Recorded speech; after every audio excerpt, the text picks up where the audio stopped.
This video sponsored by EduGuest online course. இந்த வீடியோவை உங்களுக்கு வழங்குபவர்கள் EduGuest ஆன்லைன் கோர்ஸ். இது ஒரு டிஜிட்டல் மார்க்கெட்டிங் பற்றிய ஆன்லைன் படிப்பு. The struggle to find courses that truly speak your language, it's finally over. Welcome to EduQuest, where learning is made just for you. At EduQuest, we bring you a wide range of online courses, from career building programs to skill boosting masterclasses, all in your regional language. Because we believe language should never be a barrier to success. Our courses are tailor made after understanding what today's learners really need. So why wait? Start learning the smarter, simpler way only with EduQuest. Visit eduquest.courses and explore your next course today. And hey, don't miss out on our exciting offers and promotions.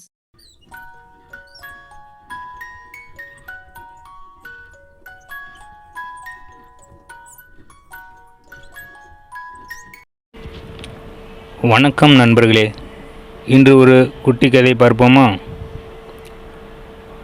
நமக்கு அக்பர் பற்றி எல்லாம் நிறைய நம்ம படிச்சிருப்போம் பள்ளிக்கூடத்தில். இப்போ அந்த அக்பர் பற்றின ஒரு கதை தான் இப்போ பார்க்க போகிறோம். நம்ம அக்பர் அவையில் அமர்ந்துக்கிறாரு. அப்போ சபையில் இருக்கவங்களாம் பார்த்து, எனக்கு ஒரு இது சந்தேகம் இருக்குது மனசில், அதை நீங்கள் தீர்த்து வைக்கணும் அப்படின்னு சொல்கிறாரு. என்ன அந்த சந்தேகம்னா, நான் கடவுளை விட பெரியவனா இல்லையா அப்படின்னு கேட்குறாரு. இந்த வினாவுக்கு தக்க காரணத்துடன் பதில் சொல்லுங்கள் அப்படின்னு கேட்குறாரு. அக்பரோட கடவுள் தான் பெரியவர்னு எல்லாருக்குமே தெரியும்.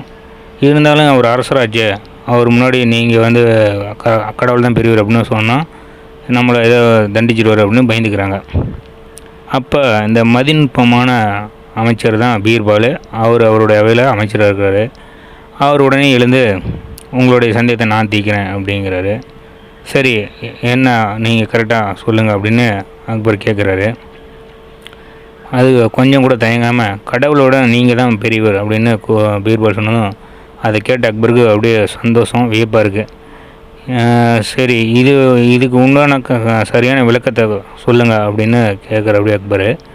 உடனே, சக்கரவர்த்தியர்களே, என்னை தங்களுக்கு பிடிக்கவில்லை என்று வைத்துக்கொள்ளுங்கள். உடனே என்னை நாடு கடத்தி விட தங்களால் முடியும். ஆனால் கடவுளுக்கு என்னை பிடிக்காவிட்டால் என்னை நாடு கடத்த முடியாது அப்படின்னு பீர்பால் சொல்கிறாரு. எப்படின்னு அக்பர் கேட்குறாரு. உடனே பீர்பால் சொல்கிறாரு, உங்கள் ஆட்சிக்குள் இருக்கும் பகுதி ஓரளவுக்கு தான் இருக்குது. அதனால் உங்களுக்கு பிடிக்காதவரை அடுத்த நாட்டுக்கு விரட்டி விடலாம். ஆனால் கடவுளுடைய ஆளுகையோ பூமியில் மட்டுமின்றி அனைத்து உலகமும் பரவி இருக்குது. ஆகவே அவர் ஒருவரை எவ்வாறு நாடு கடத்த முடியும்? ஒருவரை கடவுள் எங்கே விரட்டி எடுத்தாலும் அவன் கடவுளின் ஆளுகைக்கு உட்பட்ட பகுதியில் தானே சுற்றி சுற்றி கொண்டிருக்க முடியும் அப்படின்னு பீர்பால் கேட்குறாரு. இதை கேட்ட அக்பர் தன்னோட கேள்வி தவறானது அப்படின்னு புரிஞ்சுக்கிட்டு கடவுள் தான் பெரியவர் அப்படிங்கிறத உணர்றாரு. இப்போ இந்த கதையிலேருந்து நம்ம உணர வேண்டிய கருத்து என்னென்னா, நம்மளை மீறி ஒரு சக்தி ஒரு கடவுளுங்கிற உருவத்தில் இருக்குது. மனிதருக்கும் அப்பாற்பட்ட ஒரு சக்தி இருக்குது. அதுதான் இந்த உலகத்தை அண்ட சராசரத்தையும் இயக்குது.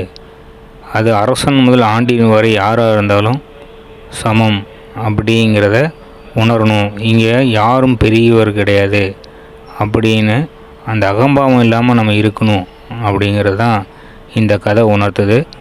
நன்றி, வணக்கம்.